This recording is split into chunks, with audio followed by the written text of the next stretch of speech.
Hello, my name is Hakon and welcome back to another tutorial on the Empress Effects Zoia multi-effects unit and patchable synthesizer in a nice little small pedal-sized box. This is a device that can do so many different things, and if you watched any of my previous videos, you know I have been exploring things you can do with the sequences on this. When I bought this, I was only intending to use it for reverb and delay, and I thought, well, it can do other things too, which might be fun if I get into it someday. And once I got into it, I found that it can do so many fascinating things. And one of the things that I initially thought it wouldn't be good at was doing sequences, but after I delved into it, I realized this is extremely flexible as a sequencer. Anyway, I did promise in my previous video where I made an animation, a 16 frame animation that was created from running a sequencer, or certainly initiated by a sequencer. I told you that I would show you how to do a patch where you have one sequencer running into another sequencer. So I'm not going to show you how to do a more than 16 frame animation this time, but I'm going to show you one method, one possible of many, how to run more than one sequencer, one after the other. So the one I've opted for is so simple that all the actual workings of it is on one page here, at least for demonstration purposes, because I've only done 4-step sequences here. So what this is three exactly identical sequences, although they do have different notes in the CV outputs here. And the way this works is that they all run in parallel, and the way I do that is, of course, they have the same number of steps. That's a good start, but they also have a restart input here, which is one of the options you can get if you go into the sequencer editing here. You have number of steps, 4, number of tracks, 2. I'm getting back to that. One of your sequencers need to have 2 tracks at least for this to work. It doesn't have to be all of them. I gave all of them 2 tracks now just because it looks nice. And restart jack on, which the defaults to off, and behavior loop. Okay. I was thinking of other ways to do it that didn't require looping, so you could actually see where your sequence was, but I realized this is actually the simplest way to do it. And this particular method works easily for up to joining up to 16 sequences together.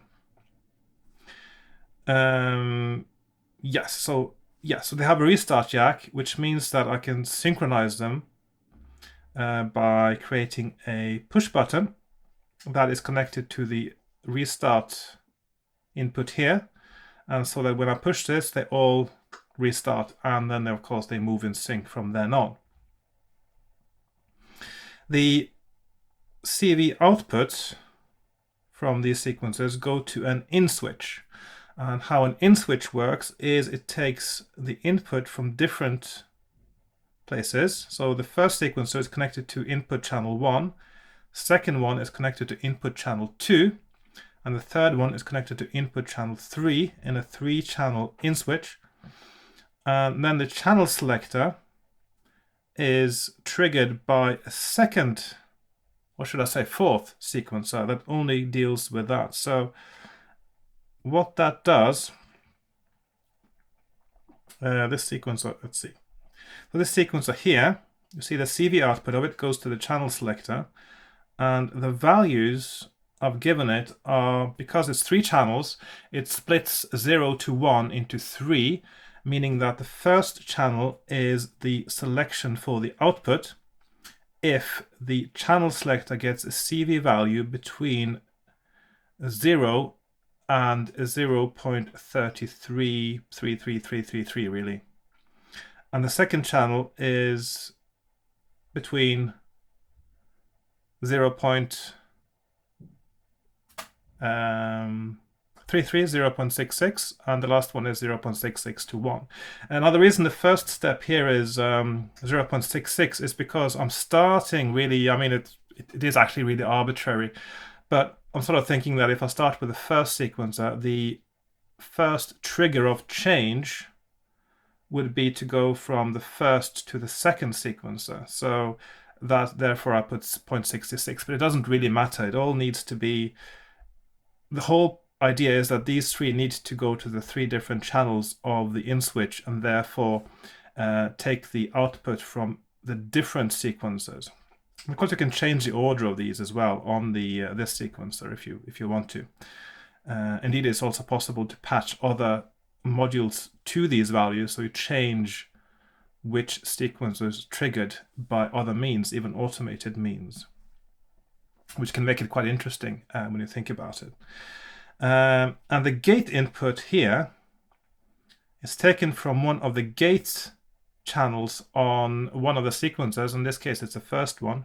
So this has a gate input, and that is the first step of the sequence is a gate input. So every time that is triggered, this sequence moves one step, and that means that the in switch moves one channel, and which means that it takes the input from the next sequencer in line and sends it to the output.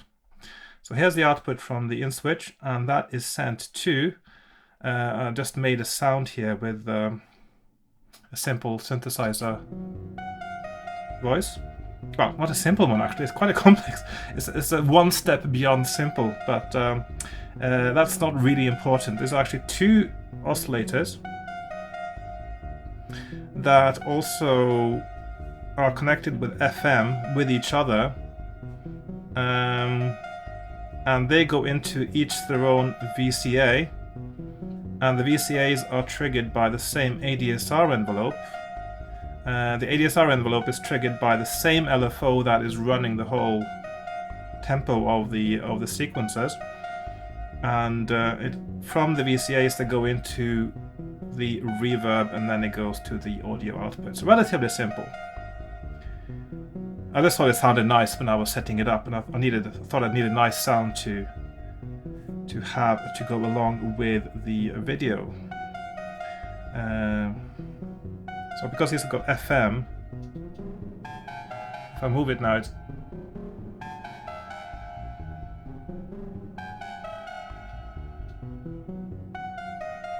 actually starts doing FM noises very quickly.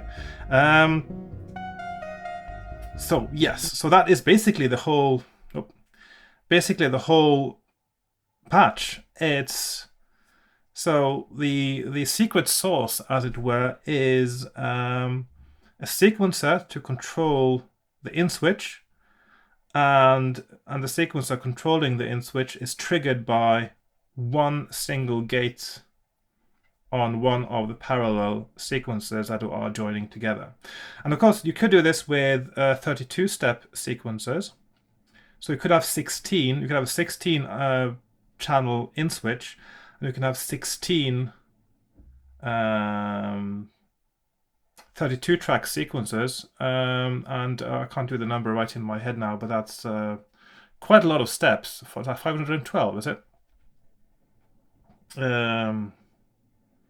Yeah, I think that's 512 steps, I believe. So it's more than you usually need for most things. I'm not sure how much CPU this would use now, because most of the CPU hit I've got here would be from the reverb part of things. So I don't know if it's actually possible, how many sequences are possible to connect using this method. I might do a day just to sort of try out and see how much CPU, just putting in the modules and seeing how much that does. So anyway, so yeah, 3 sequencers. One of them triggers a second sequencer which selects a channel which or select which of the 3, in this case, sequencers get their CV output sent to the oscillators, or to MIDI output if that is what you use. So there we go. Very simple, very easy. Quick to make, and yeah, Of course, now it's basically just a single 12-step sequence there, so it's not very exciting. And no fancy, complicated sequencing this time like I've shown in other videos. But just to have an example and just to have a sound running in the background, this is what I came up with. So there we go. Thanks for watching, and if you enjoyed this, if you find this useful, please like, share, subscribe, comment. I highly appreciate it when people do that, because it shows that what I do also is useful for others. As normal, I would say that this is something I just needed to find out for myself. I wanted to find out for myself, and once I did, I've decided now that I will create videos every time I figure out something new on the Zoia, and I will share it with the world, so to speak. So yeah, I'll be looking forward to seeing you again in my next video, or rather you will see me, or at least my hands, and my Zoia. And yeah, thanks for watching again, and goodbye for now. Bye bye.